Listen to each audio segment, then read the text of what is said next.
श्याम की शरण की प्राप्ति कैसे होती है, आज हम इस कहानी में हम आपको बताएंगे। राजस्थान के रेतीले रास्तों के बीच में एक छोटा सा गांव था जिसका नाम था नवलगढ़। वहीं रहता था एक युवक जिसका नाम था गौरव शर्मा। लगभग उम्र 25 साल। पिता किसान थे, माँ पूजा पाठ में विश्वास रखने वाले साध्वी जैसी महिला थी। गौरव मेहनती था लेकिन किस्मत ने कभी उसका साथ नहीं दिया। कर्ज बढ़ता गया, नौकरी हाथ नहीं लगी और पिता की तबीयत दिन प्रतिदिन गिरने लगी। एक दिन रात के सन्नाटे में पिता ने गौरव का हाथ पकड़कर कहा, बेटा, जब कोई रास्ता ना दिखे तो खाटू वाले श्याम को याद करना, वो तुम्हारे पिता से भी ज्यादा तुम्हें अपनाएंगे।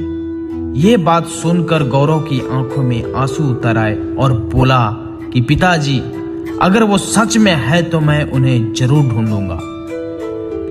पिता ने मुस्कुराते हुए आंखें मूंद ली और उसी पल से गौरव का जीवन अंधकार में उतर गया।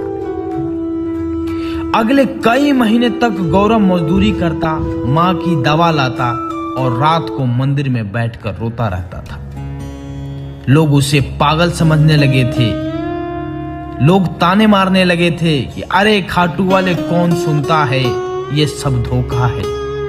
लेकिन गौरव का जवाब हमेशा एक ही होता था कि अगर भगवान नहीं सुनते तो इंसान क्यों पुकारते हैं। माँ की तबीयत और बिगड़ने लगी। गौरव दिन भर मेहनत करता और रात को माँ की गोद में सिर रखकर कहता, माँ, एक दिन श्याम बाबा जरूर मेरी मदद करेंगे। माँ, एक दिन श्याम बाबा मेरी जरूर मदद करेंगे। हमेशा ये माँ के गोद में सोकर गौरव कहता रहता था। एक रात गौरव को सपना आया कि सफेद घोड़े पर बैठे एक रूप, सिर पर मोर पंख, हाथ में बंसी। आवाज आई, बेटा खाटू आओ, बेटा खाटू आओ, मैं तेरा इंतजार कर रहा हूं। गौरव जग गया, पसीने में डूबा हुआ। सुबह होते ही उसने माँ से कहा, माँ, बाबा ने बुलाया है। माँ बोली, बेटा, अगर बाबा ने बुलाया है तो जा। जब श्याम बुलाते हैं तो कोई नहीं रोक सकता। गौरव साइकिल पर निकल पड़ता है। जेब में बस 120 रुपए, थैले में कुछ रोटियां और माँ का आशीर्वाद रहता। रास्ते में धूप, प्यास, भूख, लेकिन हर कदम